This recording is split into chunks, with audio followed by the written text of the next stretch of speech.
저는 보이는 것과 들리는 것, 믿음으로 해석하는 것의 싸움이라고 생각하는데요. 저는 사실은 이 천사와 예수님의 대조가 별로 중요하다고 전혀 생각하지 않거든요. 별로 중요한 것 같지 않은 천사와 예수님의 대결 구도를 왜 이렇게 강조를 할까? 그게 이제 저의 질문이에요. 그런데 이제 초기 기독교의 예배자들은 천사를 아마 예수 예배의 중재자로 생각했던 건 사실인 것 같아요. 그래서 대제사장이신 예수님과 역할을 혼동해가지고 천사에게 경배하는 예배를 드렸던 것은 확실한 것 같습니다. 거기에 기도했을 가능성이 좀 있는 것 같아요.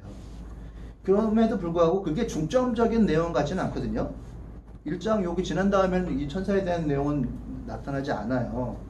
근데 굳이 왜 처음에 시작 도입을 천사와 예수님을 대비해서 시작했을까? 저는 그게 이제 보이는 것과 눈에 보이는 천사와 그렇지 않은 예수님과의 대조가 굉장히 필요했다고 저는 생각을 해요. 천사와 관련한 어떤 이단 사설 이게 너무 들어왔다기보다는 사실 중요한 거는 예수님에 대한 것이다. 즉 뭐냐 하면 독자들이 예수님 안에 있는 영광을 잘 발견하지 못하는 것이 문제라고 볼 수 있겠다. 히브리서를 대했던 독자들의 상황은 어떤 감옥에 있는 이런 사람들, 학대받는 사람들, 디모데 석방들을 미루어 봤을 때는 어떤 낙심의 상황이라고 생각을 할 수가 있을 것 같아요. 싸워야 되는 상황. 12장에 보면 싸워야 된다. 그런데 그 싸움을 그냥 싸움이라고 생각하지 말고 훈련이라고 생각해라. 이렇게 얘기를 하거든요. 그걸 힘든 상황을 훈련이라고 의미 부여를 해야 되는 그런 상황인 거예요. 그럴 때 경우 신앙을 지키기가 어렵죠. 굉장히 어렵습니다. 계속 훈련을 해 나가는 상황이 지치는 상황이고 탈진했음에도 불구하고 그것을 연단이라고 여겨야 된다면 쉽지는 않은 거예요. 그러면 안식을 찾게 되죠. 안식을 찾게 되는데 눈에 보기에 좋은 것, 화려한 것을 당연히 따라가게 되어 있어요. 그래서 보고 싶은 천사의 모습은 나에게 강하게 들어오고 내 감정에 이입된 그 예수님의 모습은 생각하기가 싫은 거죠. 당연히 그렇게 됩니다. 그래서 독자들의 눈에 보이는 천사들의 모습이 뭘까 해서 한번 제가 좀 찾아봤어요. 성경에 고증된 천사의 모습을 찾아보니까 날개가 엄청 큰 아주 자유롭게 날아다닐 수 있는 천사의 모습을 대표적으로 그렸고요.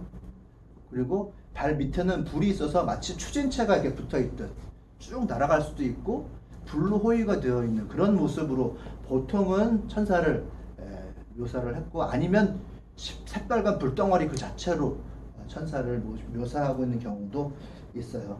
그리고 독수리와 소와 함께 묘사되어 있습니다. 그리고 군인의 모습, 커다란 방패가 가슴에 있고 칼과 창을 들고 한 명이 있는 게 아니라 여러 가지 군단을 이루어서 있는 모습이 성경 그대로를 고증한 모습이에요. 히브리 독자들이 봤을 때는 이제 그 모습을 더 강하게 느꼈을 수 있고 그것을 선호했을 가능성은 많다고 봅니다. 그러니까 이렇게 대조를 했겠죠. 그러나 십자가의 예수님 같은 경우에는 디아스포라인, 이방인들의 이 마음에 감정이입된 예수님은 떠돌이 예수님의 모습이 강하게 감정이입됐을 거라고 보고요. 평안이 없고 하나님의 도움을 받지 못해서 끝내는 십자가까지 가서 거기에서 고통을 당하시고 소리를 지르시는 예수님의 모습이 나타났을 거예요. 한 인간 스승의 모습이라고 할까요? 그러나 이제 연약해서 누구를 돕기는 좀 힘든 그런 모습일 것 같아요.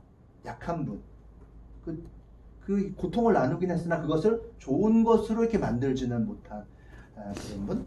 하나님보다는 못한 분이고 누군가를 돕기에는 힘든 연약한 분의 모습으로 예수님이 그려지지 않았을까. 그래서 히브리서를 받아든 독자들의 눈에는 천사보다 아주 못한 분으로서 보여지는 것이라고 추정을 해볼 수가 있고 결국 예수에 대해서 회의하고 있는 상황이라고 볼 수가 있습니다. 그래서 저는 보여지면 속지 말아라 라고 얘기하는 것 같아요.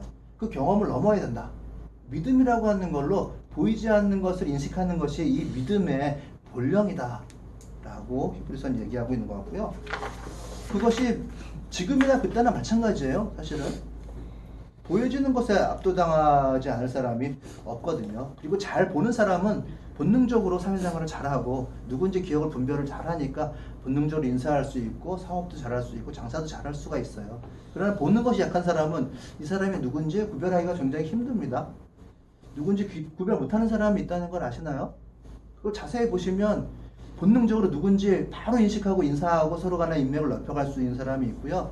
보는 것이 약한 사람은 순간적으로 생각하게 돼서 사람들하고 악수하고 인맥을 만들고 교류하고 제안을 받아들이는데 약간 뒤에 설 수밖에 없어요. 잘 볼 수 있는 사람이 있어요.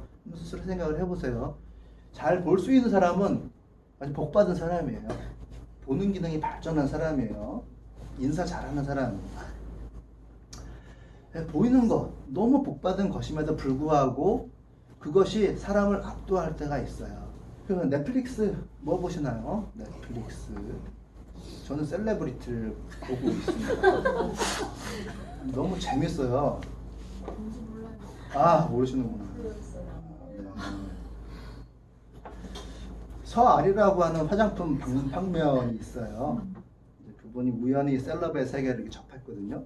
자기는 성실하게 그냥 살아가고 있는 사람이었는데 셀럽을 접해서 우연히 단 10분 만에 라이브 방송을 킨 상태에서 출연을 하게 돼가지고 자기 화장품을 몇만 개를 그냥 단시간에 팔게 돼서 그 세계의 맛을 봤습니다.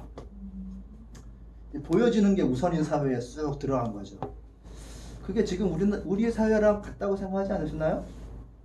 그때나 마찬가지예요. 보여지는 것, 내가 바로 경험되는 것, 그리고 위로 올라가는 것, 좋아 보이는 것, 그것이 우선인 사회고 그 인스타 거기에 팔로우가 되는 것이 얼만큼 잘 보여지느냐, 얼마나 좋은 삶을 사느냐, 매력적인 삶을 사느냐에 따라서 사진의 퀄리티가 달라지고 사람들은 거기에 팔로우를 하게 되어 있고 좋아요를 누르게 되어 있어요. 그래서 팔로워가 만 단위가 넘어가면 삶이 달라지고 어떤 회사에서 같이 한번 공동구매 해보실까요? 하고 이렇게 연락이 와서 돈을 벌게 되어 있고요. K자가 붙어서 뭐 327K, 뭐 300만 이렇게 팔로워 수가 있으면 그 사람은 다 공짜예요. 넷플릭스가 거기에 따르면 다 공짜고 돈은 기본이고 그렇게 만들어주는 회사가 있는데 마케팅 회사겠죠? 이 서아리를 유혹할 때 무슨 얘기를 하냐면 네가 보이는 것에 집중해라. 이제 열심히 이렇게 성실하게 일하는 게 아니라 위로 올라가라. 인기를 얻어라. 돈은 기본인데 그거와 연연하지 말고 세상이 너를 대하는 방식이 달라진다는 이야기를 탁 하는데 거기서 탁 넘어지죠. 실제로 보이는데 사람은 약하거든요. 구질구질 구차하게 사는 것보다 탁 인플루언서가 돼서 사람들 앞에 드러나고 거기에서 자기의 명성과 명예를 얻고 돈은 기본적으로 들어가고 가는 데마다 공짜로 먹어달라고 하고 공짜로 입어달라고 하고 공짜로 가져가시라고 하고 모든 물질을 잘 얻게 되고 그리고 세상이 그 앞에서 머리를 조아리게 되는 이게 보여지면 세상인 거예요. 위로 올라가는 그 세상을 당시의 사람들, 그렇게 감옥을 들락날락 하는 사람들이 왜 바라지 않겠어요? 그 사람들이 히브리 사람들이 서를 읽는 독자들의 마음 가운데 천사와 같이 자유롭게 날개를 달고 날아다닐 수 있고 발밑에 추진차가 있어서 날아다닐 수 있고 칼과 창과 방패를 가진 군단이 나를 보호해 준다고 하면 그 수호 천사를 믿고 살아가는 게 차라리 낫겠죠. 예수님의 방랑자의 모습과 하나님께 도움받지 못해서 십자가에 매달린 그 모습을 보고 힘겹게 한 발 한 발 나아가고 믿음으로 이렇구나 깨닫고 가는 삶이라고 하는 게 얼마나 어렵겠어요.